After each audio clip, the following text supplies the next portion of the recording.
Dear future husband, our baby's on the way. We need to know it if we want to be with mommy and daddy for his life.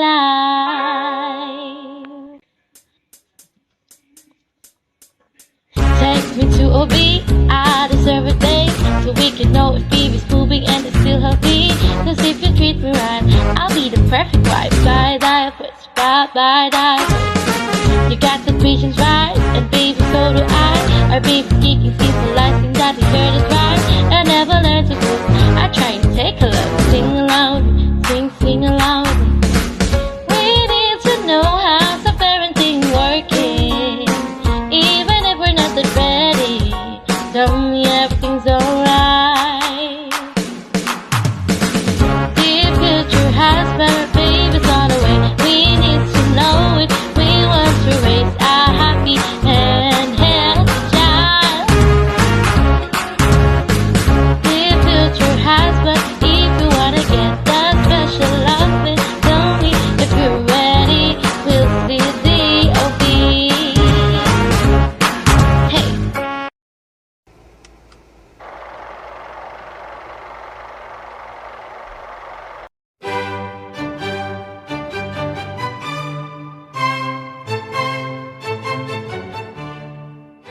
Prenatal development is defined as the process of growth and development within the womb from fertilization until birth. During this process, the zygote grows into an embryo and then a fetus. This stage is marked by amazing change and growth. The early body systems and structures established in the embryonic stage continue to develop. The neural tube develops into the brain and spinal cord, and neurons continue to form. Once these neurons have formed, they begin to migrate to their correct locations.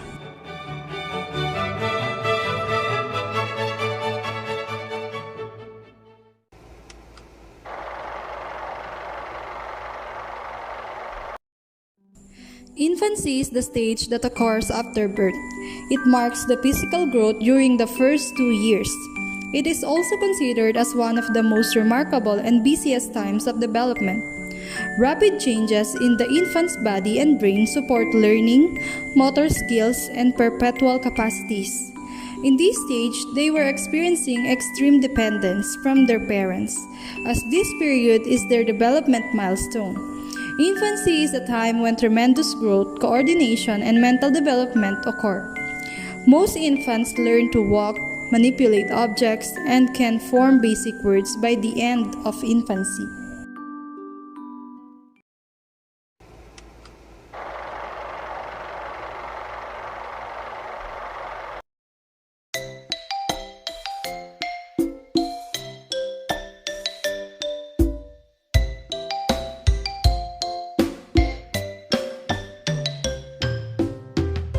In the stage of early childhood, which spans the period up to 8 years of age, a child's newly developing brain is highly responsive to change as billions of integrated neural circuits are established through the interaction of genetics, environment, and experience.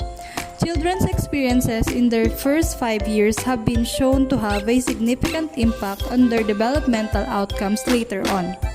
As a result, it is important for parents and those who work in children to understand exactly what happens during these early stages of development. This allows them to meet a child's needs effectively and ensure that they have the best start in life.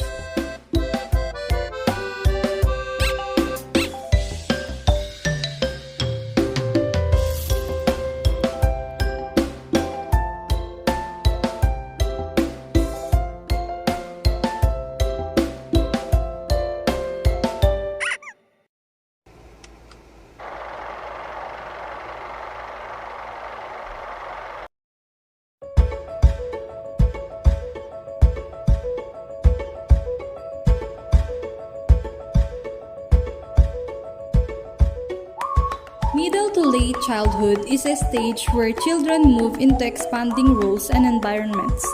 Children begin to spend more time away from their family and spend more time in school and other activities. As they experience more of the world around them, children begin to develop their own identity. Children in this age group are entering the age of the reason because they begin to be more flexible in their thinking, develop self-awareness, identify and understand others' feelings or emotions. During middle childhood, children work towards 4 important milestones including adjusting to school, achieving a new academic skills such as learning to read, learning to get along with peers, and learning the rules of our culture or society.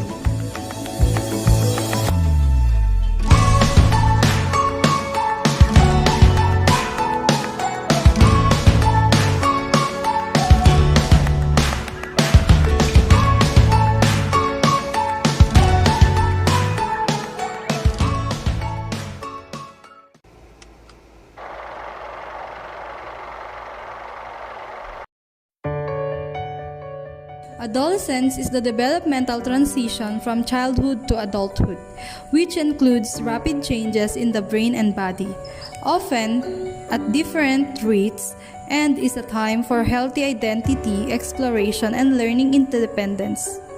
Because of these rapid changes, it can also be stressful or difficult for teenagers. In this stage, thoughts are more logical, abstract, and realistic. Mostly adolescents spend more time outside of the family. Identity status is also experienced by an adolescent during this stage, such as identity foreclosure, moratorium, identity achiever, and identity diffusion. Ano kasi? Di ko pa talaga sumayin kasi, ma'am. Ano? Ano sinabi mo? Gusto mo mag-edok? Anong sinabi mo, Edok? Nagpapatawa ka ba? Ilang libo yung tuition mo? Gusto mo mag-edok? Ano mararating mo? May gusto, wala naman yung gumagawa. Nahihirapan ako, ma'am. Nahihirap ng pili ng mercy. Paano? Paano ka nahihirapan? Umabot ka ng second sem tapos nahihirapan ka?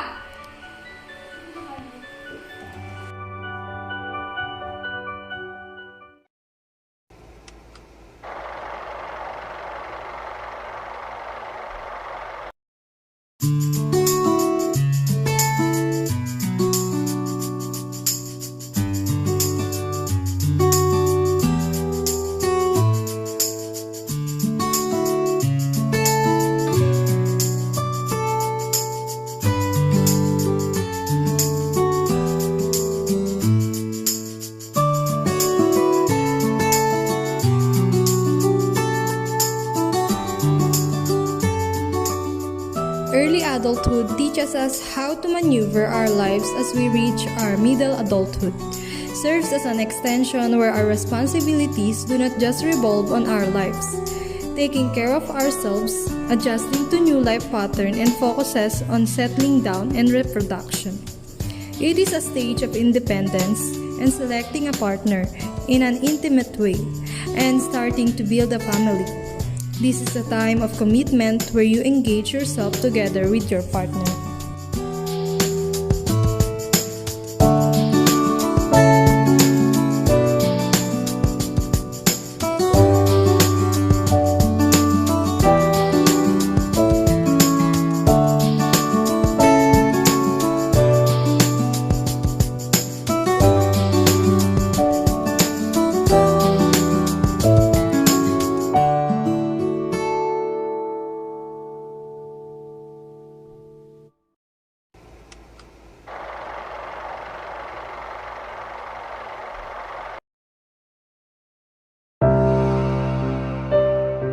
Middle adulthood.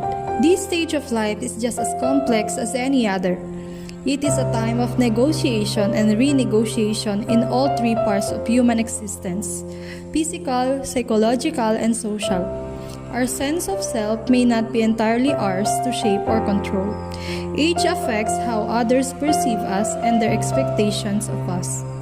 This is the stage of expanding personal and social involvement and responsibility. People in middle adulthood are supposed to assist the next generation to be more mature individuals. It is also the stage where we maintain our career well. Middle adulthood is the time when the men and women leave behind the physical and behavioral characteristics of adulthood and enter into a period of life when new physical and behavioral characteristics will become prevailing.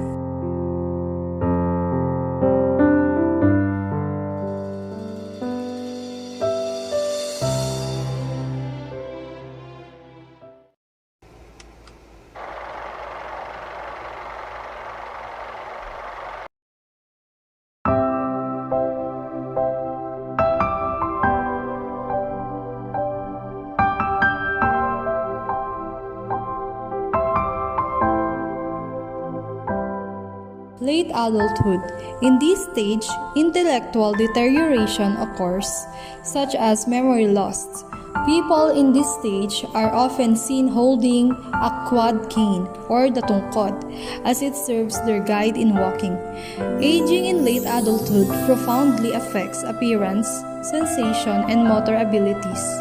An older adult's appearance changes as wrinkles appear and the skin bones less elastic and thin. Hair thins and turns gray. Men and women in older adulthood face the same double standards as they did in middle adulthood. Older men may still be considered distinguished, whereas older women are stereotyped as grandmotherly, older, over the hill, and past their prime. We are expected to someone and possess something even before we are born.